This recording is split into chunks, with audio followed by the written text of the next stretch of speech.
night, last night, the nightcap, the final game of Week 1, Titans, Broncos, less than 10 seconds left in the half, tied at 7. Stephen Gostkowski cannot untie it. He had a miserable night. Missed his first 3 field goal attempts and an extra point. Fourth quarter, Titans down 1 because of that miss. Second and fourth, the Bronco 29, Derrick Henry. 31 carries, 116 yards. Inexplicably, the Broncos don't use timeouts. Vic Fangio lets it tick all the way down to where Gostkowski can wind up getting redemption, and he does. That's the game winner. 16-14, Tennessee wins it. Gostkowski 1 of 4 on field goals on the night, but that's the one that matters. Meanwhile, the early game last night was a great showing for Ben Roethlisberger. Big Ben back and better than ever, taking on the Giants. Just over 20 seconds left before halftime. Steelers were down 1. Not anymore. Look at Ben. Oh, he's scrambling. Ran for 11 yards, which, by the way, is more than Saquon Barkley ran for on the night. That put the Steelers in the red zone, and James Washington would do the rest. Watch the effort from the wideout. Taking it in, will not go down. Steelers up 16-10 at halftime.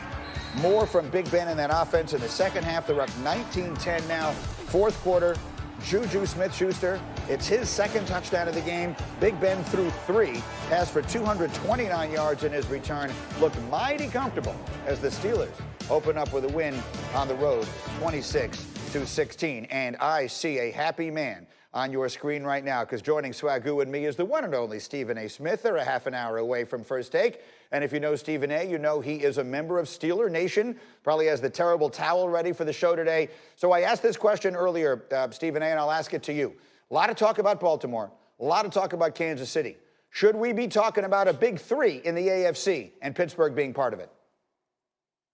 Not yet. I'm going to be cautiously optimistic. I like what I saw last night. It was great to see them actually have a first-string quarterback behind center, unlike they did last year when they were playing third and fourth stringers, because Ben Roethlisberger had damaged his elbow. He is back. The future Hall of Fame is back.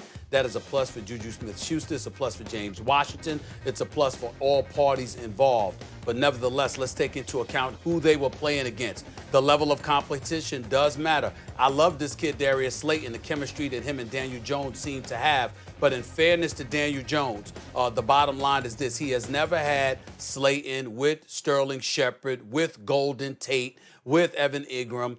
He's never had all of these brothers on the field with him at his disposal. So we didn't really see the complete potency of the New York Giants offense. I knew, devoid of those personnel, that Saquon Barkley, as great as he can be, was not going to have an effective game against the Pittsburgh Steelers. But I'll save my trolling for Molly and Max once First Take comes on the air in less than a half hour. In the end, what it comes down to is this. The Pittsburgh Steelers are moving in a forward direction. I am incredibly happy about that, but the level of competition wasn't up to snuff, so I expected the outcome that I expected. But I will add this last point.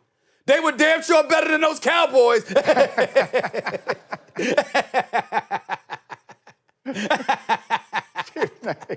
I just had to say that. I just had to say that to Pastor Spears. I couldn't resist, Greedy. I just had to throw that out. And don't even get me started on your New York Jets, Greedy. Don't even get me started on them. They're just pathetic. Adam Gase should have never been the head coach. I'm glad y'all finally came to that realization. Go ahead, Pastor Spears.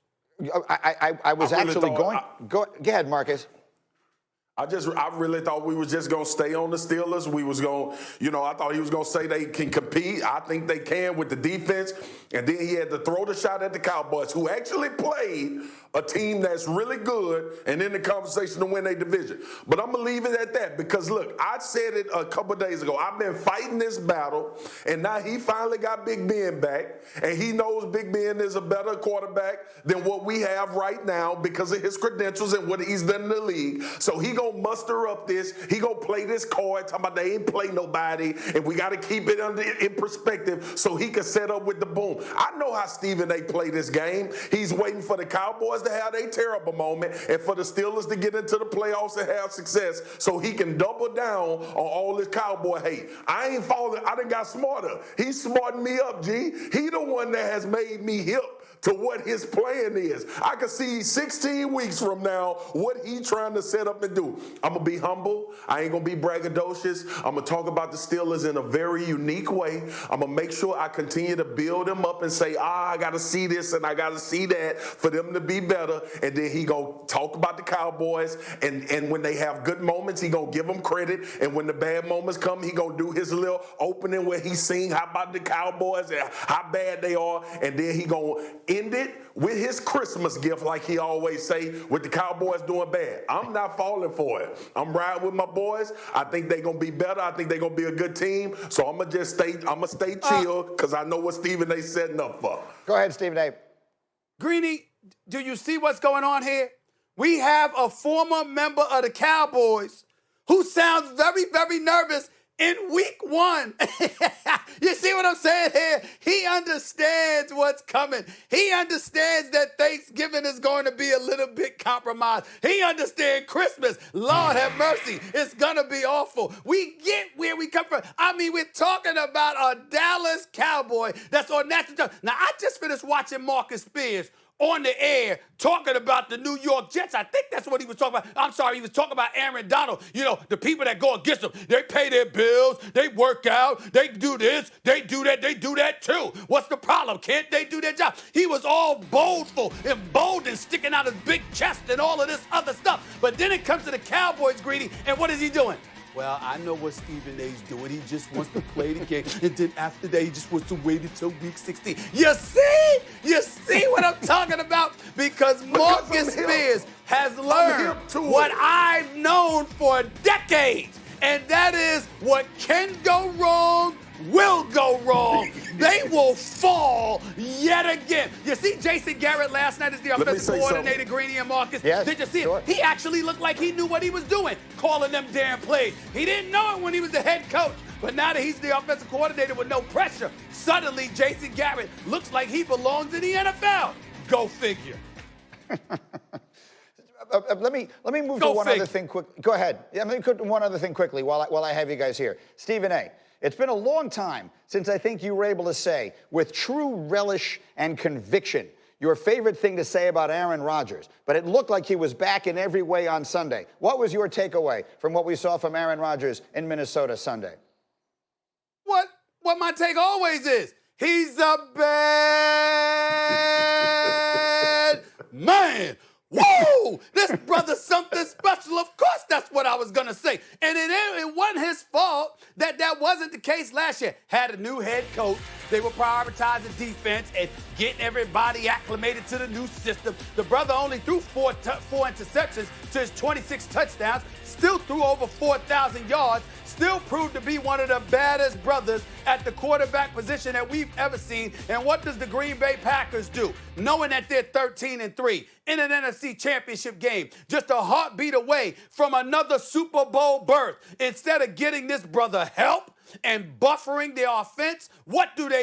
They get offensive by drafting the successor to Aaron Rodgers, who still looks like he has several years left in his career. They don't deserve him one bit. As far as I'm concerned, the only thing relevant in Green Bay other than Aaron Rodgers is cheese. That's it. Nobody cares anything about anybody else there, and it shouldn't be the case because they lack appreciation and respect to one of the baddest brothers we have ever seen play the quarterback position in NFL history. It's a damn shame that he's on that squad. They don't deserve him.